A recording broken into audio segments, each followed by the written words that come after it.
Hello good afternoon students, कैसे हो आप सारे बच्चे के। एज यू नो कि हमारा जो थर्ड चैप्टर चल रहा है, गांधी जी के बारे में हम पढ़ रहे थे। गांधी जी ने जो आते आते ही इंडिया के अंदर जो है 3 मूवमेंट स्टार्ट की थी, चंपारण मूवमेंट, खेड़ा मूवमेंट और अहमदाबाद में स्ट्राइक। हमने डिस्कस किया, लास्ट वाली जो स्लाइड थी उसमें हमने ये डिस्कस किया था कि हाँ, गांधी जी जो है वो कहाँ की ओर जा रहे थे, डंडी की ओर जा रहे थे और वहाँ पे जो है साबरमती आश्रम में। और क्यों जा रहे थे? साल्ट लॉ को तोड़ने के लिए। किसको ब्रेक करने के लिए? साल्ट लॉ को तोड़ने के लिए। ठीक, वेट अ सेकेंड।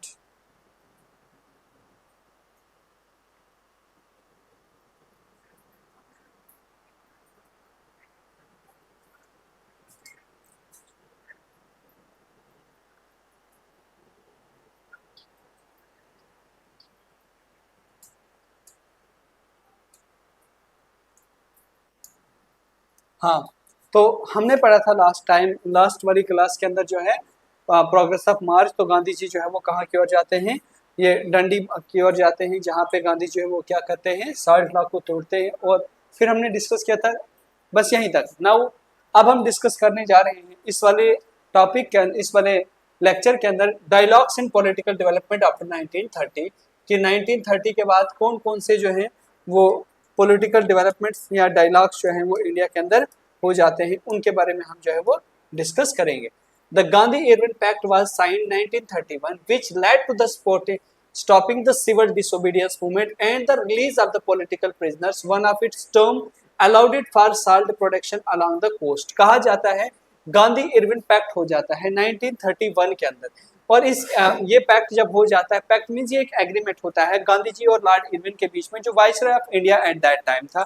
और उसके बाद क्या होता है? Which led to the stopping the civil disobedience movement, यानी कि इस एक्ट में ये भी बोला गया कि आपने सिविल डिसोबीडियंस मूवमेंट को खत्म करना है and the release of political prisoners. और जितने भी पॉलिटिकल प्रिजनर्स हैं इंडिया के अंदर, तो मतलब उनको जो है रिलीज करना है। गांधी जी की ये डिमांड थी। One of its term allotted to production of salt, और साल्ट प्रोडक्शन की जो है वो डिमांड गांधी जी ने जो है वो रखी थी। The first round table conference took place in November 1930, but it was ineffective as the main political leaders in India was absent. कहा जाता है कि फर्स्ट राउंड टेबल कॉन्फ्रेंस जो है नवंबर 1930 के अंदर होती है, बट इट वाज इनइफेक्टिव। लेकिन ये पॉलिटिकल मूवमेंट क्या थी? इनइफेक्टिव थी। क्यों? बिकॉज किसमें जो है main as the main political leader in India was absent, यानी कि उस टाइम पीरियड में मेन पॉलिटिकल लीडर जो है वो कोई नहीं था, मतलब वो एब्सेंट थे leader. Gandhi ji attended the second round table conference in London 1931, और गांधी जी जो है वो सेकंड राउंड टेबल अटेंड करने जाते हैं लंदन के अंदर 1931 के अंदर, but since did not achieve any result he return to India and resumed civil disobedience movement. अब इसको तो ऊपर बोला था कि भाई आपने जो है वो इसको सिविल डिसोबीडियंस मूवमेंट को खत्म करना है, लेकिन जब गांधी जी जो है वो ये लंदन जाते हैं, वहां से आगे second round table conference actual में वहां पे गांधी जी अटेंड भी नहीं करते हैं फुली वे से, बिकॉज वहां पे बी आर अम्बेडकर भी होते हैं और गांधी जी, और बी आर अम्बेडकर और गांधी जी के कुछ आपस में मतलब रिलेशन उस टाइम पीरियड में उतने अच्छे भी नहीं थे। और गांधी जी, रीजन सिंपल ये था क्योंकि बी आर अम्बेडकर जो है वो चाहते थे कि इंडिया के लोगों को जो है, दलित्स को स्पेशली अनटचेबल्स को क्या मिले? उनको जो है वो क्रिमिनल राइट्स मिलने चाहिए, यानी कि उनका जो है वो क्या बोलते हैं कि रिजर्वेशन तो मिलनी चाहिए। उसके अलावा वो क्या सोचते थे कि जो दलित है वो दलित ही जो है वो दलितों के ऊपर रूल करेगा। ये गांधी मतलब बी आर अम्बेडकर की सोच थी। और गांधी जी कहते थे इससे हमारा पूरा इंडिया डिवाइड हो सकता है। यही जो है मेन कंट्राडिक्टरी पॉइंट इनके बीच में रहता था, और इसलिए ये आके लंदन से आके जो है इस मूवमेंट को फिर से रिज्यूम करते हैं। इन 1935 a new government of Indian Act was established, leading to the Congress prime ministers in 8 out of the 11 province under directions of the British governments. When talk with the viceroy failed in October 1939, the Congress minister resigned. कहा जाता है 1935 के अंदर क्या है, एक minister एक government of Indian act आ जाता है, और इस एक्ट में क्या होता है? इस एक्ट में जो है कांग्रेस का जो प्राइम मिनिस्टर था इन 8 out of 11 provinces under the direct of the British government, यानी कि 8 प्रोविंसों में से 11 प्रोविंसेस के अंदर when talk with the viceroy failed in October 1935, the Congress minister resigned. और कहा जाता है कि जो मिनिस्टर्स थे, यानी कि इनकी बात भी सुनी जा रही थी, और इनके जो डिस्कशंस थी मतलब ब्रिटिशर्स के साथ, तो मतलब वो इनकी डिमांड को फुलफिल नहीं कर रहे थे, इसलिए कुछ मिनिस्टर्स ने क्या किया? रिजाइन दे दिया। In 1940, the Muslim leagues are called autonomy for resign, with Muslims majority highlighted the increase political divide in India. कहा जाता है कि मुस्लिम लीग ने भी जो वो क्या कर दिया, उन्होंने भी जो है वो रिजाइन कर दिया, और वो चाहते थे कि मुस्लिम्स को क्या मीन्स कि मुसलमानों को जो है वो मेजॉरिटी मिलनी चाहिए, लेकिन वो जो है वो नहीं मिल रही थी। ड्यू टू दैट रीजन उन्होंने भी जो है वो बाइकाट कर दिया, ठीक है, रिजाइन कर दिया।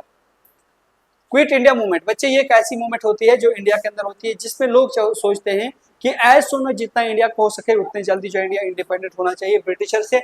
और गांधी जी ने इसको इवन ये भी बोला गया था कि ये डू और डाई वाली सिचुएशन में है। लोगों को बोला कि जितना आपसे जल्दी हो सके उतने ज्यादा, देखो लोग जो है कितने प्रोटेस्ट में हैं, लोग जो है वो चाहते हैं कि एज सोन एज हमें जो है वो इंडिपेंडेंस मिलनी चाहिए। After the British government Cripps mission April 1942 failed to offer satisfactory terms for Indian sovereignty, the Congress launched the Quit India movement in August 1942, demanding an immediate end to the British rule। कहा जाता है कि जब British government ये क्या करती है कि क्रिप्स मिशन को नहीं मानती 1942, उसके बाद ये जब फेल होती है कि भाई हमारी सॉवरेनिटी की बात, मतलब हमारी सॉवरेनिटी को पावर नहीं दी जा रही है, इंडिया के लोग बोलते हैं। इसके अलावा फिर जो है लोग स्टार्ट करते हैं क्विट इंडिया मूवमेंट, और इसमें ये क्या डिमांड कर रहे थे, ये ब्रिटिश रूल को जो है वो एंड करने की बातें कर रहे थे। The movement called for mass protest, strikes and non cooperation. कहा कि इस मूवमेंट का नाम क्या था, इस मूवमेंट का नाम था मास प्रोटेक्शन। इस मास प्रोटेस्ट यानी कि लोग काफी ज्यादा जो है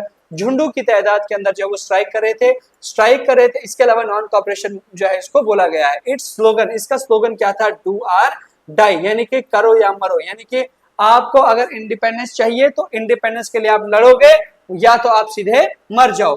capture the intensity of the demands, ताकि ये इनकी डिमांड जो है वो पूरी हो जाए, ठीक। गवर्नमेंट रेस्पॉन्स एंड आउटकम, अब गवर्नमेंट का रेस्पॉन्स इसके बदले में क्या आता है, क्विट इंडिया मूवमेंट के बदले में। The British responding with severe repression, thousands of activities were arrested, thousands of activists were arrested, including the Gandhi and the entire Congress working leaders। कहा जाता है बहुत सारे लीडर्स को अरेस्ट किया गया, मेन सारे कांग्रेस के लीडर और इंक्लूडिंग गांधी जी को भी अरेस्ट किया गया।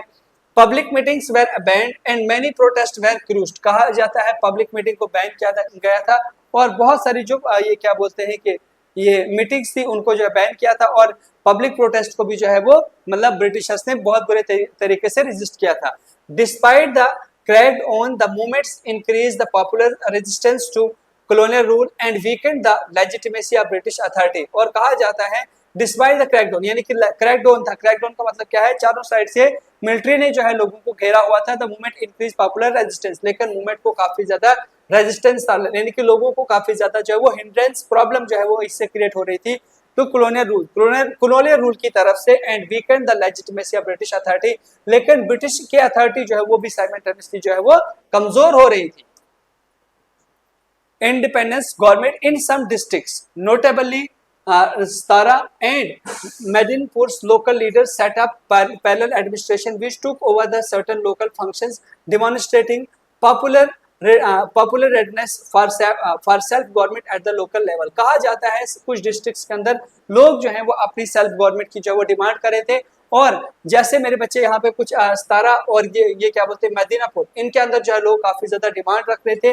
किसके बारे में, ये सेल्फ गवर्नमेंट की बात कर रहे थे, सेल्फ रूल की जो है वो बात कर रहे थे, ठीक है, लोकल लेवल पे। Rise of the Muslim league and communal tension, लेकिन यहाँ पे मुस्लिम लीग जो है वो काफी एमर्ज हो जाती है, मुस्लिम लीग जो है वो अपनी डिमांडें डालती है, और एक कम्युनल टेंशन जो है यहाँ पे डेवलप हो जाती है इंडिया के अंदर। With many Congress leaders imprisoned, Mohammad Ali Jinnah and the Muslim League's expanded their organisational base. कहा जाता है कि बहुत सारे कांग्रेस लीडर और मोहम्मद अली जिन्ना और क्या बोलते हैं, मतलब हर एक बंदा जो है यहाँ पे एक कियास वाली सिचुएशन के अंदर था, ठीक।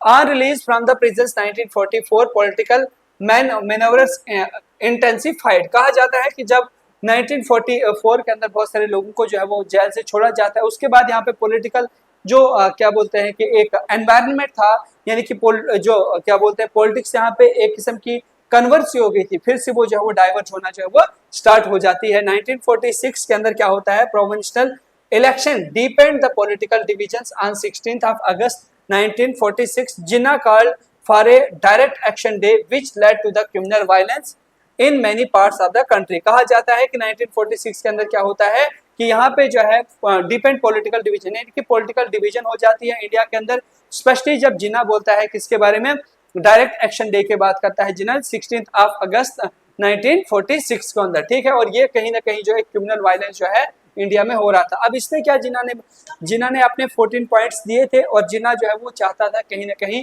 कि अगर इंडिया जो है और पाकिस्तान अलग अलग हो जाएंगे, तो इसके पीछे बहुत सारे रीजंस बोले जाते हैं। कुछ लोग बोलते हैं कि शायद से जिन्ना जो है वो अपनी पॉलिटिकल पावर को गेन करने के लिए जो है वो चाहता था कि हम जो है वो पाकिस्तान, अगर पाकिस्तान अलग हो जाता है तो उससे जो है हमें ही पॉलिटिकल पावर जो है, यानी कि उसी को पॉलिटिकल पावर मतलब कहीं ना कहीं हद तक जो है मिल सकती है। इसलिए जो है उन्होंने क्या किया था कि अपने 14 पॉइंट्स रखे थे, डिमांड रखी थी कि सेपरेट पाकिस्तान जो है वो क्रिएट किया जाए। Division announce transfer of power. अब पावर किस तरह से ट्रांसफर हो जाती है। Lord Mountbatten the viceroy from the February 1947 attempted final task between the Congress and the leagues, यानी कि 1947 के अंदर क्या है कि लॉर्ड माउंटबेटन जो वाइसराय था इंडिया का, उसने जो है एक इंडियन नेशनल कांग्रेस और मुस्लिम लीग के बीच में जो है वो ये क्लियर कर दिया कि भाई आप लोगों को हम क्या करेंगे, आपको हम नेगोशिएट मतलब बात करवाने की कोशिश की इसने। But when negotiation failed a decision was taken to transfer the power and partition British India into 2 dominions. और कहा कि जब इनकी बातचीत नहीं होने लगी इंडियन नेशनल कांग्रेस और मुस्लिम लीग की, तो फिर इसने कहा कि हम आपको जो है 2 डोमेन के अंदर डिवाइड कर देते हैं। The formal transfer of the power was scheduled for 15th of August 1947 and partition led to the wide separate criminal violence and large population movement। कहा जाता है उसके बाद जो है वो बहुत ज्यादा जो है वो ये मूवमेंट फैल जाती है और वायलेंस काफी ज्यादा फैल जाता है जब इंडिया और पाकिस्तान अलग हो जाते हैं 15 of August 1947 को। The slogan "Do or Die" became associated with the Quit India movement and inspired many to join mass action against the colonial rule। और यहाँ पे जो बात पहले ही लोगों के माइंड के अंदर थी, डू और डाई, जो क्विट इंडिया मूवमेंट के टाइम में लोगों ने कही थी, लोगों को बोला गया था, और वही सिचुएशन यहाँ पे होती है और बहुत सारे लोग जो है ब्रिटिशर्स के खिलाफ होते हैं और यही मतलब उनके माइंड के अंदर चल रहा था, अगर हमें आज इंडिपेंडेंस नहीं मिली तो हमें कभी नहीं मिल सकती है। The last heroic day. अब हम पढ़ेंगे कि पार्टीशन क्या हुआ, उसके बाद फाइनली क्या होता है। Effort to criminal harmony during the partition, यानी कि जब पार्टीशन हुई तो उस टाइम इंडिया और पाकिस्तान के रिलेशन ज्यादा खराब ना हो जाए, उसके पीछे क्या रीजन था कि बहुत सारी एफर्ट्स डाली गई, बहुत सारे लीडर्स ने। Gandhi ji worked hard to bring the peace between the Hindu and Muslim during the partition of India. कहा कि गांधी जी ने जो है वो काफी ज्यादा ये डिमांड रखी कि भाई हिंदू और मुस्लिम की जो है वो क्या होना चाहिए, इनकी पार्टीशन जो है वो मतलब जब पार्टीशन हुई तो इनके रिलेशंस खराब नहीं होने चाहिए। He went on a fast to promote reconciliation and protect minorities, क्योंकि गांधी जी की ये कोशिश थी कि भाई क्या कि मतलब पीस जो है वो मेंटेन रहना चाहिए और प्रोटेस्ट माइनॉरिटीज, यानी कि माइनॉरिटी जो है वो अपने आप को क्या करनी चाहिए, वो अपने आप को प्रोटेक्ट करनी चाहिए। At the suggestion of the Gandhi ji and Nehru the Congress passed a resolution regarding the right of minorities. और इसके लिए गांधी जी ने और नेहरू ने एक रिपोर्ट जो है एक पास करवा दी, और वो उसमें क्या लिखा था, उसमें यही लिखा था माइनॉरिटीज के राइट को प्रोटेक्ट किया जाना चाहिए। In September and October as noted by the biographer D.G. Tendulkar, Gandhi visited hospitals and refused camps to confront distressed individuals। और कहा कि गांधी जी जो है सितंबर और अक्टूबर के अंदर बहुत अलग अलग जगहों पे जाते हैं और देखते हैं लोग जो परेशानियों के अंदर हैं, उनके साथ गांधी जी मिलते हैं। He urged Sikh, Hindu and Muslims to lead to their past grievances and to unite in separate of the fellowship and peace। और इसने लोगों को कहा कि जो पास्ट में हुआ हिंदू मुस्लिम्स और सिख्स को उसको तो छोड़ो, लेकिन हमें क्या करना है, आगे जो है वो पीस मेंटेन करना है। ठीक है। Assassination and legacy. अब मेरे बच्चे फाइनली जो है गांधी जी को, ये तो आपने कई बार पढ़ा होगा, नाथाराम ने इसको जो है गांधी जी को मारा था, और इसके बाद जो है गांधी जी की जो लास्ट जो चीज उसके मुंह से निकली थी वो था हे राम। क्या था? हे राम। और ये आपने याद रखना है। ठीक है, बाकी इसमें कुछ उतना नहीं लिखा है, या आप इसको रीड कर लेना। Then knowing Gandhi. आप गांधी जी के बारे में थोड़ा सा डिस्कस करें। Public works and the private writing. Gandhi ji ने जो कुछ पब्लिक वर्क्स लिखा था, पब्लिक वॉइसेस के उसके बारे में, लोगों के बारे में लिखा था, और उसने जो है कुछ प्राइवेट राइटिंग्स जो करवाई थी। Gandhi ji road extensively letters, speeches and articles that revealed both his public programs and private thinkings about the strategy, ethics and social reforms। कहा कि गांधी जी ने जो है जो कुछ लिखा वो almost each and every aspect को जो है टच करता था। कहीं जो है गांधी जी लेटर्स की यानी कि चीजों को जो है लेटर्स की फॉर्म में, लेटर्स में इसकी वो ये लिखते हैं, कहीं स्पीच की फॉर्म में बोलते हैं, कहीं आर्टिकल्स की फॉर्म में। इसके अलावा जो है कहीं पे हमें पब्लिक प्रोग्राम्स के अंदर गांधी जी का वो देखने को मिलता है। इसके अलावा अलग अलग स्ट्रेटेजीज, एथिकल वैल्यूज और सोशल रिफॉर्म्स की बात जो है गांधी जी ने हमेशा की है। His correspondence with political colleagues and critics show the negotiation and compromises involved in mass politics। और गांधी जी का मेन मोटिव था कि सारे के सारे लोग जो है वो मास पॉलिटिक्स यानी कि सारे के सारे लोग जो हैं वो बिल्कुल यूनाइटेडली जो है वो रहने चाहिए। और गांधी जी जो है वो उनके बीच में नेगोशिएशन, बातचीत जो है वो बिल्कुल मेंटेन रखना चाहते थे। ठीक, framing a picture, Gandhi's autobiography, The Story of My Experiment with Truth, is a key primary source of his life and ideas। Gandhi ji की जो बुक है उस बुक का नाम क्या है? The story of my experiment with truth. और इसके अंदर गांधी जी के बारे में हर चीज बताई गई है। ठीक है, it presents a personal narrative shaped by his moral outlook and memory. कहा जाता है इससे गांधी जी के मॉरल वैल्यूज के बारे में पता चलता है और गांधी जी क्या सोचते थे, क्या उनके माइंड के अंदर कौन सी चीजें चल रही थी, वो सारी चीजें इसके अंदर बोली गई हैं। Autobiography and memories of contemporary help construct a Fuller pictures but must be read it critically because every rights has a perspective and emphasises. कहा जाता है कि भाई जो भी लिखा गया है उसके अंदर जो है उसका कोई ना कोई पर्सपेक्टिव, उसका कोई ना कोई पर्टिकुलर कोई मीनिंग जो है वो रहा है। ठीक है, through police I and the press, official government records and police reports provided an administrative view of the Gandhi's activities and the colonial response. They show how authorities assist the threat caused, how authorities threatened posed by the mobilizations। कहा जाता है कि officials government record यानी कि जो government का record हम पढ़ते हैं उसमें हम देखते हैं जो पुलिस की रिपोर्ट्स है, स्पेशली एडमिनिस्ट्रेटिव की जो रिपोर्ट्स हैं, गांधी जी की जो एक्टिविटीज हैं और इसके अलावा जो कॉलोनियल रेस्पॉन्स है, ये सारी की सारी चीजें हमें क्या बताती हैं? ये हमें बताती है कि गांधी जी ने क्या योगदान दिया था, क्या कुछ पब्लिक मोबिलाइजेशंस के लिए किया था। तो contemporary newspapers both Indian and international covered the Gandhi's campaign and public reactions. कहा जाता है गांधी जी के जो न्यूज़पेपर थे वो चाहे इंडियन लेवल पे थे या इंटरनेशनल लेवल पे, वो काफी ज्यादा जो है लोगों को क्या करते थे? एनकरेज करते थे और पब्लिक का रिएक्शन जो था वो काफी अच्छा आता था। ठीक, providing valuable evidence of how events were preserved at the time. और ये हमें इसके मतलब जो न्यूज़पेपर हैं वो ये हमें दिखा रहे हैं कि भाई कितने जो है वो गांधी जी के व्यूज जो है उसको लोग इंपॉर्टेंस देते थे, उनको लोग जो है वो समझते थे। ठीक है, टाइम लाइन्स जो है बच्चे इसकी काफी इंपॉर्टेंस है। बाकी चैप्टर्स की आप याद रखो ना रखो लेकिन ये काफी इंपॉर्टेंट है। ठीक है, this is very important one because के इसके अंदर डायरेक्ट क्वेश्चन पूछा जाता है आपसे एमसीक्यू की फॉर्म में। 1915 के अंदर होता क्या है? गांधी जी रिटर्न करते हैं साउथ अफ्रीका से इंडिया। ठीक, 1917 के अंदर गांधी जी जो है अपनी फर्स्ट मूवमेंट जो है वो लॉन्च करते हैं, चंपारण सत्याग्रह। 1980 के अंदर गांधी जी अहमदाबाद मिल स्ट्राइक करते हैं और खेड़ा सत्याग्रह। ये याद रख लेना बच्चे, ये जो चंपारण है ये कहाँ पे है? ये बिहार में है। ये बार बार मैं आपको बोलता हूँ, ये क्वेश्चन पूछा जाता है। और ये खेड़ा कहाँ पे है? ये गुजरात के अंदर है। खेड़ा गुजरात के अंदर है। ठीक है, और 1919 के अंदर क्या होता है? Opposition of the Rowlatt act and the Jallianwala Bagh massacres. ठीक, 1922 20 और 22 के बीच में क्या होता है? नॉन कॉपरेशन मूवमेंट आ जाती है जिसमें बहुत सारे लोग जो है वो क्या करते हैं? ब्रिटिशर्स के टाइटल छोड़ देते हैं, ब्रिटिश के इंस्टीट्यूशन से जो है वो बाइकाट करते हैं, जहां पे फॉरेन गुड्स को भी बाइकाट किया जाता है और स्वदेशी चीजों को प्रमोट किया जाता है। 1930 के अंदर होता क्या है? साल्ट सत्याग्रह, जो दांडी मार्च के अंदर गांधी जी जो है अपने ये क्या बोलते हैं on the side of the river, और उसने गांधी जी ने जो है वहां पे साल्ट बनाया था और वो दांडी के अंदर, और वहां से जो है साल्ट लॉ जो है वो टूट जाता है। यानी उसके बाद जो है यहाँ पे इंडिया के अंदर जो इंडियंस लोग थे वो भी जो है साल्ट बनाना स्टार्ट किया उन्होंने। 1942 के अंदर क्विट इंडिया मूवमेंट है जहां पे लोगों को डू और डाई का स्लोगन बताया जाता है। 1947 में क्या होता है मेरे बच्चे? इंडियन इंडिपेंडेंस एंड पार्टीशन जो है वो हो जाती है। 1948 के अंदर क्या होता है? गांधी जी को असैसिनेट किया जाता है। ठीक है, इसी का बॉडीगार्ड था नथुराम और वो जो है इसको असैसिनेट करता है। अब फाइनली हम आते हैं Mahatma Gandhi transform Indian politics by linking moral projections with mass mobilisations. कहा जाता है कि महात्मा गांधी जो है वो ट्रांसफर करते हैं लोगों की मॉरल वैल्यूज के ऊपर, मॉरल बातें लोगों को बताते हैं और लोगों को जो है एक साथ रहने की बातें बताते हैं और लोगों को मोबिलाइज करने की बातें करते हैं। His insistence on non-violence and his effort to include peasants, workers, artisans and women broadened the nationalist movement base. कहा जाता है गांधी जी जो है वो पीजेंट्स, वर्कर्स और आर्टिजन्स ही जितने नहीं, इसके अलावा जितने भी हमने देखा था एलीट क्लास के लोग, सब लोगों को जो है वो जोड़ने की बातें जो है गांधी जी करते थे।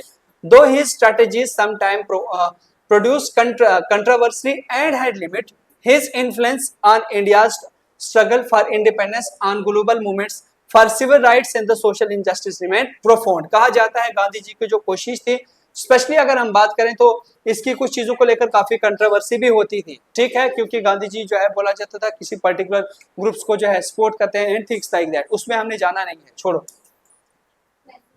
सो विद दीज वर्ड्स, तो ये वाला लेक्चर जो है, ये वाला चैप्टर आपका जो है वो कंप्लीट हो जाता है, ठीक। और इसमें आप सिंपल याद रखोगे, एक तो सत्याग्रह, अहिंसा, नॉन वायलेंस, ये चीजें आप याद रखोगे। और आपको जो क्वेश्चन पूछा जा सकता है यहाँ से एमसीक्यू के अंदर, एमसीक्यू की फॉर्म में, ये खेड़ा कहाँ पे है, अहमदाबाद मिल स्ट्राइक कहाँ पे हुई, चंपारण सत्याग्रह कहाँ पे हुआ, साल्ट सत्याग्रह जो है वो कहाँ पे हुआ, और आपको पूछा जा सकता है कि क्विट इंडिया मूवमेंट का स्लोगन क्या था।